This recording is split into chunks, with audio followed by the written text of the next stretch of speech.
បាទជំរាបសួរបងប្អូនទាំងគ្នាជាពិសេសបងប្អូននៅកំពុងតែ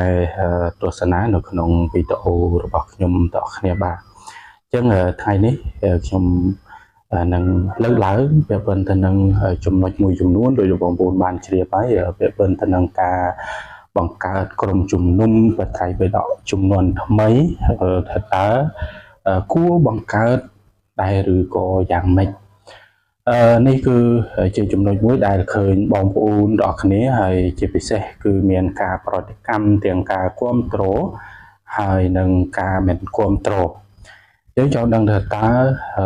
ការបង្កើតក្រុមជំនុំបត្រៃបិដកថ្មីនេះវាមានប្រយោជន៍យ៉ាងណាខ្លះអានឹងជាយោបល់ផ្ទាល់ខ្លួន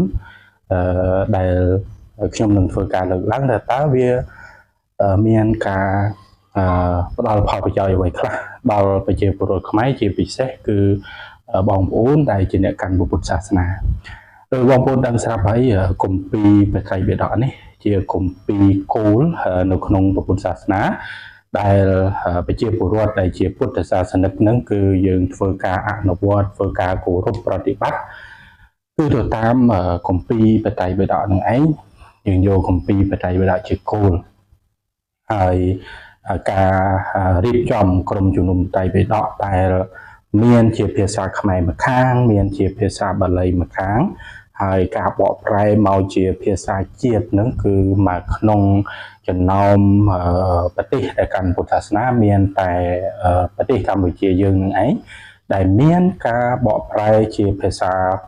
ជាតិរបស់ខ្លួននឹងបានមុនគេហើយបងប្អូនបានជ្រាបហើយការបកប្រែនេះគឺមានក្រុមជំនុំបត្រៃបិដកដែលជាបញ្ញវន្តសង្ឃកាលពីជំនាន់ដើមហើយបញ្ញវន្តសង្ឃទាំងអស់អង្គដែលរៀបចំក្រុមជំនុំបត្រៃបិដកនេះក៏លោកបានរៀបចំធ្វើអស់រយៈកាលជាច្រើនឆ្នាំហើយបញ្ញវន្តសង្ឃចំនួនមុនហ្នឹងគឺសឹងថាសុទ្ធតែមួយជីវិតរបស់ព្រះអង្គគឺដើម្បីពុទ្ធសាសនាហើយបានចងក្រងនៅស្នាដៃអស្ចារ្យគឺការបកប្រែនៅគម្ពីរបត្រៃបិដកមកជាភាសាខ្មែរដើម្បីឲ្យពុទ្ធសាសនិកដែលជាខេមរជននឹងបានទទួលនៅចំណេះដឹងផ្នែកពុទ្ធសាសនាផងដែរហើយតើយើងគួរតែបង្កើតក្រុមជំនាន់ថ្មីហើយបងប្អូនទាំងអស់គ្នាមានការគ្រប់គ្រងដែរឬក៏យ៉ាងណាដែរហើយខ្ញុំនឹងលើកឡើងអំពីចំណុចថាតើគេបង្កើតឡើងក្នុងគោលបំណងអ្វីដោយបងប្អូនបានដឹងហើយព្រះអង្គផុនភក្តីព្រះអង្គក៏ជាព្រះសង្ឃដែលមានភាពល្បីល្បាញក៏ដូចជាមានការជួយសង្គមជាតិរបស់យើងក៏ច្រើនគួរសមតាមរយៈអ្វីដែលយើងបានដឹងកន្លងមកហើយការទេសនារបស់ព្រះអង្គនឹងក៏មានខ្លឹមសារល្អមែនទែនសម្រាប់ជាសារក៏ដូចជាសារអប់រំពាក់ព័ន្ធទៅនឹងចំណុចសំខាន់ៗនៅក្នុងសង្គមជាតិរបស់យើងមួយចំនួនផងដែរហើយអ្វីដែលព្រះអង្គមិនពេញចិត្តទៅនឹងការបង្កើតក្រុមជំនុំបត្រៃបិដកនេះគឺលោកមានការលើកឡើងបាទមានការលើកឡើងថាទី1ពាក់ព័ន្ធទៅនឹងការផ្ទៀងផ្ទាត់បត្រៃបិដកការបង្កើតក្រុមជំនុំហ្នឹងគឺដើម្បីផ្ទៀងផ្ទាត់អញ្ចឹងពាក្យផ្ទៀងផ្ទាត់នៅក្នុងទីនេះអាចថាលោកយល់ឃើញថាការផ្ទៀងផ្ទាត់ដោយការកែប្រែខ្លឹមសារអីមួយចំនួននៅក្នុងបត្រៃបិដកប៉ុន្តែតាមអ្វីដែលយើងបានសង្កេតឃើញក៏ដូចជាខ្ញុំបានពិនិត្យមើលទៅលើគោលបំណងដែលមានការបកស្រាយជាបន្តបន្ទាប់ទាំងក្រសួងធម្មការនិងសាសនាទាំងគណៈសង្ឃនាយកទាំងពីគណៈសង្ឃនាយកហ្នឹងក៏បាន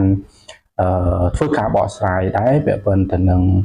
ការបង្កើតក្រុមជំនុំបត្រៃបិដកហើយពាក្យទៀងទាត់អីផ្សេងក៏បានបកស្រាយមើលទៅគឺអាចថាល្មមក្នុងការយល់បានដែរ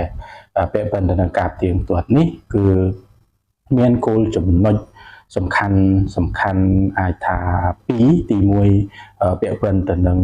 ការដែលអ្នកបោះពុម្ពមានន័យថាប្រសង់ចំនួនមុនក្រុមជំនុំបតៃបដកចំនួនមុនហ្នឹងលោកបានធ្វើកិច្ចការងារហ្នឹងដោយយកចិត្តទុកដាក់នឹងបំផុតហើយប៉ុន្តែអ្វីដែលមានការខុសឆ្គងគឺពាក់ព័ន្ធទៅនឹងហៅថារោងពុម្ពដែលយកបតៃបដកហ្នឹងយកមកបោះពុម្ពអីចឹងទៅពេលខ្លះទៅវាមានការខុសទំព័រពេលខ្លះទៅខុសអក្ខរាវិរុទ្ធឬអីផ្សេងនេះគឺក្រុមជំនុំបតៃបដកចំនួនថ្មីគឺដើម្បីពិនិត្យមើលទៅលើចំណុចអស់ហ្នឹងតើមានការខុសទំព័រហ្នឹងត្រូវយកទំព័រហ្នឹងមកដាក់ឲ្យត្រឹមត្រូវវិញអក្ខរាវិរុទ្ធដែលមានខុសហ្នឹងគឺធ្វើការកែតម្រូវអក្ខរាវិរុទ្ធអីវិញមានន័យថាបង្កើតឡើងថ្មីនេះពាក្យទៀងទាត់នេះមិនមែនដើម្បីទៅកែប្រែអត្ថន័យខ្លឹមសារដែលបញ្ញវន្តសង្ឃក្រុមជំនុំបតៃបដកចំនួនមុនបានធ្វើឲ្យទៅកែប្រែអត្ថន័យទៅកែប្រែបៃដកនោះទេនេះជាខ្លឹមសារអ្វីដែលយើងបានស្ដាប់ក៏ដូចជាការបកស្រាយរបស់គណៈសង្ឃក៏ដូចជាក្រសួងធម្មការអីផ្សេងហើយគោលបំណងមួយទៀតហ្នឹងគឺដើម្បីបកប្រែបន្តមានន័យថាដើម្បីបន្តស្នាដៃរបស់ពពកបុរសយើងរបស់បញ្ញវន្តសង្ឃជំនាន់មុនទៀតមានន័យថាពេលបច្ចុប្បន្ននេះគឺបតៃបដកក្រុមជំនុំចំនួនមុនហ្នឹងបានបកប្រែជាភាសាខ្មែរអីរួចរាល់ហើយយើងគ្រាន់តែចំនួនថ្មីនេះធ្វើការពិនិត្យទៅលើអក្ខរាវិរុទ្ធពិនិត្យទៅលើទំព័រដែលអ្នកបោះពុម្ពហ្នឹងបោះពុម្ពទៅវាមានការខូចមានការខុសអីចឹងណាហ្នឹងគឺ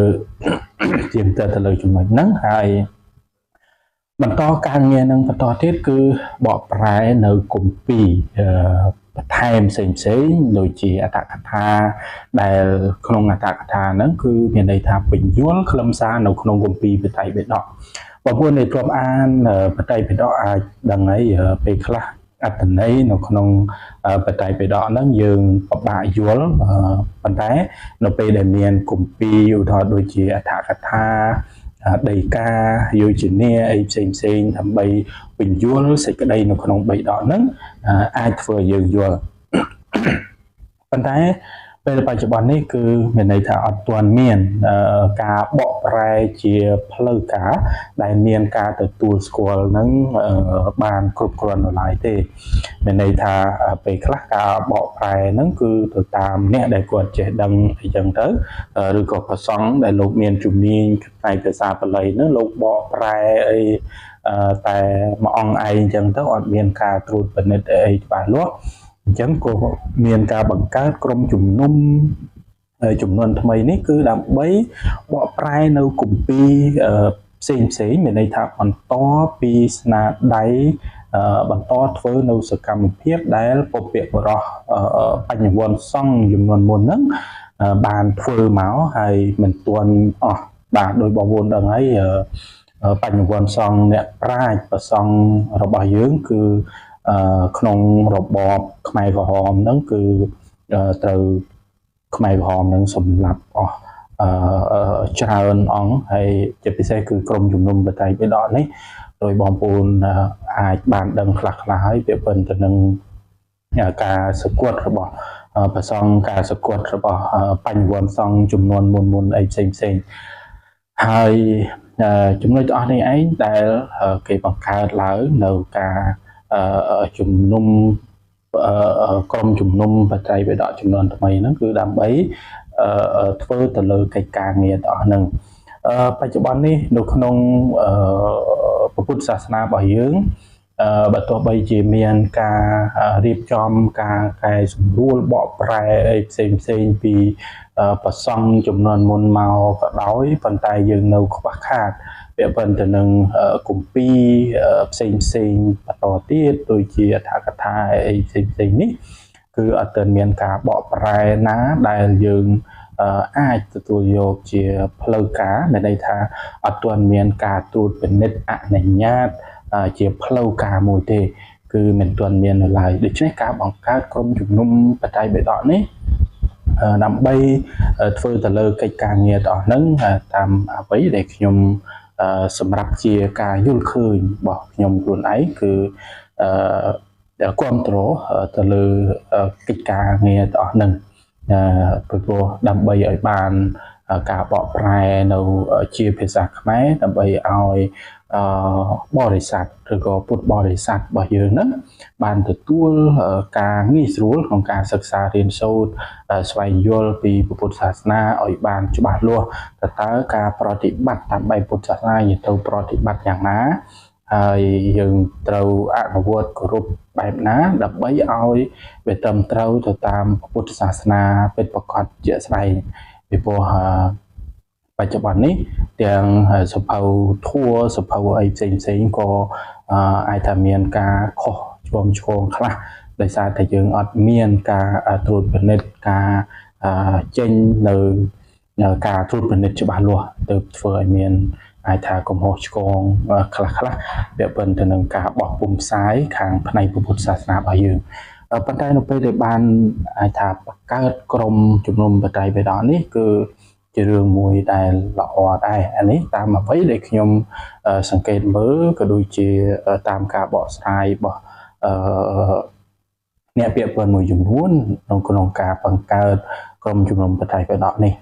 ហើយប៉ុន្តែអ្វីដែលជាការលើកឡើងរបស់ព្រះអង្គផុនភក្តីមានន័យថាលោកមិនចង់ឲ្យទី1ពាក់ព័ន្ធទៅនឹងការផ្ទៀងផ្ទាត់នេះគឺលោកយល់ថាមានន័យថាកែនៅអត្ថន័យខ្លឹមសារបច្ច័យបេដកអីផ្សេងឬក៏មានថាមិនជឿជាក់ទៅលើស្នាដៃរបស់ពុទ្ធបុរសរបស់បញ្ញវន្តសង្ឃជំនាន់មុនទៅបញ្ញវន្តសង្ឃជំនាន់ក្រោយនេះត្រូវទៅត្រួតពិនិត្យទៅកែចំណុចណាដែលខុសអីផ្សេងអីចឹងទៅប៉ុន្តែអ្វីដែលខ្ញុំបានលើកឡើងនេះគឺមានន័យថាបង្កើតដើម្បីផ្ទៀងផ្ទាត់គឺទៅលើចំណុច2ដែលខ្ញុំបានលើកឡើងហ្នឹងឯងទី1ពាក់ព័ន្ធទៅនឹងអក្ខរាវិរុទ្ធដែលជាបច្ចេកទេសរបស់អ្នកបោះពុម្ពទី2ពាក់ព័ន្ធទៅនឹងទំព័រក៏ជាកំហុសរបស់អ្នកបោះពុម្ពដែរដូច្នេះគឺដើម្បីឲ្យគម្ពីរហ្នឹងវាមានភាពស្អាតស្អំត្រឹមត្រូវគឺត្រូវការពិនិត្យផ្ទៀងផ្ទាត់ដោយមានការរៀបចំជាក្រុមអីផ្សេងដើម្បីសហការរៀបចំនឹងឲ្យបានកាន់តែល្អប្រសើរឡើងវិញអាហ្នឹងជាចំណុចមួយប៉ុន្តែអ្វីដែលព្រះអង្គបានលើកឡើងហ្នឹងគឺពេលថាលោកយល់ទៅអត្ថន័យមួយផ្សេងអញ្ចឹងទៅហើយមួយទៀតគឺមានន័យថាលោកអត់ពេញចិត្តទៅនឹងការប្រើពាក្យកែបង្កើតក្រុមជំនុំបច្ច័យបេដកពាក្យក្រុមជំនុំបច្ច័យបេដកនេះមានន័យថាតាមការយល់ឃើញរបស់លោកហ្នឹងមានន័យថាបច្ច័យបេដកបានប្រែបានរៀបចំអីគ្រប់គ្រាន់អស់ហើយដូច្នេះគឺមិនចាំបាច់ត្រូវបង្កើតឈ្មោះនឹងទេព្រោះឈ្មោះហ្នឹងគឺមានន័យថាស័ក្តិសមតែទៅនឹងស្នាដៃស័ក្តិសមទៅនឹងចំណេះដឹងរបស់ព្រះសង្ឃជំនាន់មុនអីចឹងទៅដែលលោកបានបង្កើតហើយទុកពាក្យហ្នឹងគឺសម្រាប់តែព្រះសង្ឃជំនាន់មុនអីចឹងទៅអាហ្នឹងតាមអ្វីដែលព្រះអង្គបានលើកឡើងនៅក្នុងបណ្ដាញសង្គមដោយតែបងប្អូនបានដឹងរួចហើយពាក់ព័ន្ធទៅនឹងចំណុចទាំងអស់ហ្នឹងហើយអ្វីដែលលោកចង់បានគឺមានតែចំណុចប៉ុណ្ណឹងប៉ុន្តែគាត់ថាមានការបកស្រាយអីផ្សេងជាច្រើនទាំងពីអ្នកបួសក៏ដូចជាអតីតអ្នកបួសអីផ្សេងហើយបង្កើតទៅជាបញ្ហាមួយដែលផ្ទុះនៅក្នុងបណ្ដាញសង្គមមួយរយៈប្រហែលថ្ងៃនេះគឺមានការផុសផុលខ្លាំងពាក់ព័ន្ធទៅនឹងចំណុចទាំងអស់ហ្នឹងហើយបងប្អូនខ្លះក៏គាត់គ្រប់គ្រងទៅជាមួយនឹងអ្វីដែលព្រះអង្គផុនភក្តីបានលើកឡើងមានន័យថាអ្វីដែលត្រូវបង្កើតចំនួនថ្មីនេះគឺមិនចាំបាច់ដាក់ក្រុមជំនុំបច្ច័យបេដកអីទេដោយសារបច្ច័យបេដកហ្នឹងបានប្រែរួចរាល់អស់ហើយបានពិនិត្យ រួចរាល់ឥតខ្ចោះអីអស់ហើយប៉ុន្តែគួរបង្កើតក្រុមជំនុំប្រែអត្ថកថាអីចឹងទៅអាហ្នឹងតាមអ្វីដែលព្រះអង្គបានលើកឡើងនៅក្នុងបណ្ដាញសង្គមហើយក៏មានការមិនពេញចិត្តពីសំណាក់ព្រះសង្ឃក៏ដូចជាអតីតអ្នកបួសអីជាពលរដ្ឋមួយចំនួនក៏បង្ហាញការគ្រប់គ្រងហើយមួយចំនួនទៀតក៏បង្ហាញនៅការមិនគ្រប់គ្រងផងដែរមានន័យថាបង្ហាញនៅការគ្រប់គ្រងឲ្យបង្កើតនៅក្រុមជំនុំបត្រៃបិដកថ្មីហើយអ្នកខ្លះក៏មិនគួរនឹងបង្កើតឬក៏ប្រើឈ្មោះក្រុមជំនុំបត្រៃបិដកអីបន្តទៀតទេបាទប៉ុន្តែអ្វីដែលយើងសង្កេតឃើញនេះគឺមានន័យថាបច្ចុប្បន្ននេះមានន័យថាបានចប់សពគ្រប់ទៅហើយមានការទទួលស្គាល់ពីប្រមុខរាជរដ្ឋាភិបាលរួចរាល់អស់ហើយនៅតែថ្ងៃដំណើរការនៅការរៀបចំបកប្រែក៏ដូចជាធ្វើកិច្ចការងារហ្នឹងបាទមានន័យថាអ្វីដែលរៀបចំឡើងគឺសម្រាប់រៀបចំរួចអស់ហើយនៅតែថ្ងៃដែលដំណើរការតែប៉ុណ្ណោះប៉ុន្តែអ្វីក្នុងនាមខ្ញុំជាពុទ្ធសាសនិកមួយរូបគឺមានការគ្រប់គ្រងទៅលើសកម្មភាពទាំងអស់ហ្នឹងដែលប្រសង់គ្រប់ជាន់ថ្នាក់នៅក្នុងប្រទេសកម្ពុជារបស់យើងគឺមានការយកចិត្តទុកដាក់ពាក់ព័ន្ធទៅនឹងការរៀបចំក៏ដូចជាប្រែនៅគម្ពីរទាំងអស់ហ្នឹងដើម្បីឲ្យប្រជាពលរដ្ឋដែលគាត់មិនបានសិក្សាភាសាបាលីក៏គាត់អាចមើលជាភាសាខ្មែរបានងាយស្រួលហើយបងប្អូនទាំងអស់គ្នាក៏អាចថានឹងងាយស្រួលក្នុងការទទួលនៅចំណេះដឹងផ្នែកពុទ្ធសាសនាផងដែរពីព្រោះបច្ចុប្បន្ននេះបើសិនជាបងប្អូនមិនបានសិក្សារៀនភាសាបាលីទេគឺបងប្អូនពិបាកយល់នៅក្នុងអត្ថន័យខ្លឹមសារនៅក្នុងពុទ្ធសាសនាពីព្រោះយើងមានការបកប្រែហ្នឹងគឺមានតែគម្ពីរបត្រៃបិដកទេតែមានការបកប្រែហើយការបកប្រែហ្នឹងអត្ថន័យខ្លឹមសារនៅក្នុងគម្ពីរបត្រៃបិដកហ្នឹងវាទាមទារឲ្យមាននៅគម្ពីរផ្សេងទៀតដើម្បីពន្យល់អត្ថន័យនៅក្នុងគម្ពីរបត្រៃបិដកហ្នឹងដូច្នេះនៅពេលដែលមានការបកប្រែនៅគម្ពីរផ្សេងទៀតធ្វើឲ្យកាន់តែមានភាពងាយស្រួលដល់បងប្អូនប្រជាពលរដ្ឋទូទៅដែលមិនបានសិក្សាភាសាបាលីក៏អាចស្វែងយល់នៅក្នុងពុទ្ធសាសនាបានផងដែរនេះជាចំណុចមួយដែលល្អសម្រាប់ពុទ្ធសាសនិកក៏ដូចជាពុទ្ធបរិស័ទដែលជាប្រជាពលរដ្ឋខ្មែររបស់យើងឲ្យកាន់តែទទួលបាននៅចំណេះដឹងទូលំទូលាយផ្នែកពុទ្ធសាសនាពីព្រោះពុទ្ធសាសនានេះជាសាសនាដែលមានហេតុនិងផលជាសាសនាដែលសន្តិភាពជាសាសនាដែលបង្រៀនមនុស្សឲ្យមានខ្លួនឯងជាទីពឹងដោយមិនមែនជាសាសនាអង្វរករមានន័យថាមិនមែនជាសាសនាដែលយើងអាចសុំអ្វីហើយបាននឹងតាមអ្វីដែលយើងចង់បានដោយគ្មានសកម្មភាពនោះទេមែនទែនទៅពុទ្ធសាសនាគឺជាសាសនាដែលមានហេតុនិងផលកាលណាតែយើងប្រព្រឹត្តហេតុបែបណាគឺយើងនឹងទទួលបាននៅផលនៃការធ្វើហេតុដោយខ្លួនឯងហើយការធ្វើអាក្រក់ធ្វើល្អក៏ខ្លួនឯងជាអ្នកទទួលដោយមិនមាននរណាម្នាក់មកទទួលជំនួសនឹងទេមានន័យថាបើសិនជាខ្លួនឯងធ្វើល្អគឺនឹងទទួលបានលទ្ធផលល្អបើយើងធ្វើអាក្រក់ក៏នឹងទទួលបាននៅលទ្ធផលអាក្រក់នេះជាសច្ចភាពនៅក្នុងពុទ្ធសាសនាក៏ដូចជារឿងធម្មជាតិផងដែរហើយអ្វីដែលសំខាន់គឺនៅក្នុងពុទ្ធសាសនានេះប្រើសំខាន់ខ្លាំងមែនទែនទៅលើផ្នែកសុខភាពផ្លូវចិត្តបើសិនជាបងប្អូនបានយល់អំពីពុទ្ធសាសនាបានច្រើនធ្វើបងប្អូននឹងយល់អំពីជីវិតរបស់ខ្លួនឯងនឹងក៏កាន់តែច្រើនដែរពីព្រោះមែនទែនទៅនៅក្នុងពុទ្ធសាសនានេះគឺបង្រៀនមនុស្សឲ្យយល់ពីជីវិតរបស់ខ្លួនឯងហើយឲ្យយល់អំពីដំណើរនៃ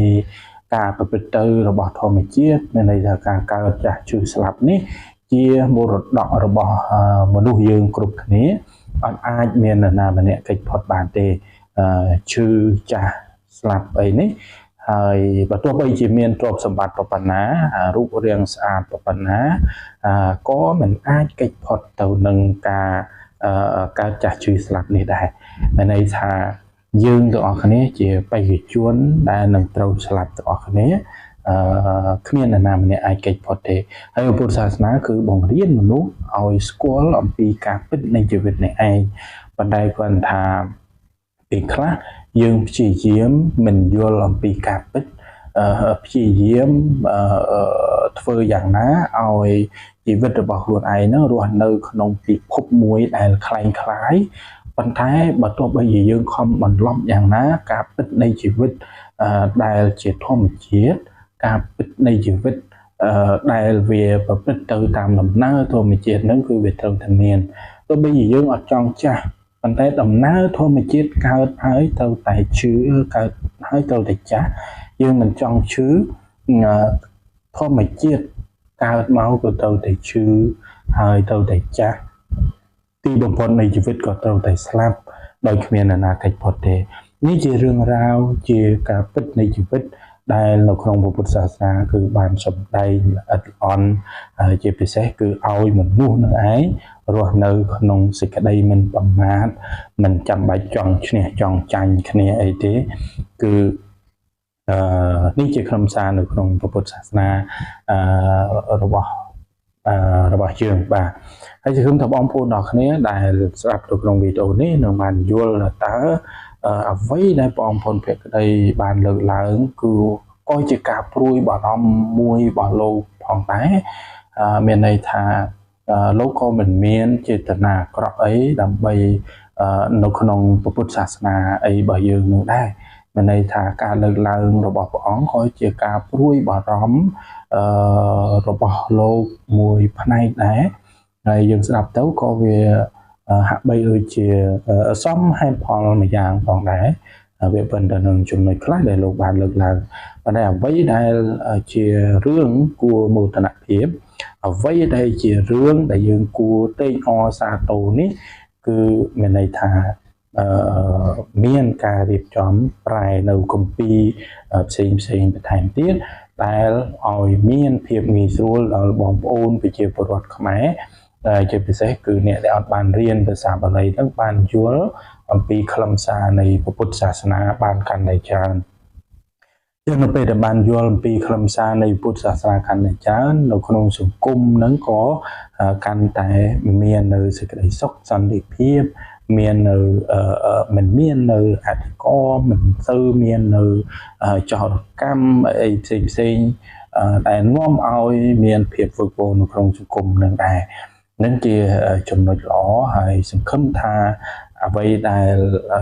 ក្រុមជំនុំក៏ដូចជាការបង្កើតដើម្បីប្រែគម្ពីរផ្សេងបន្តពីសកម្មភាពរបស់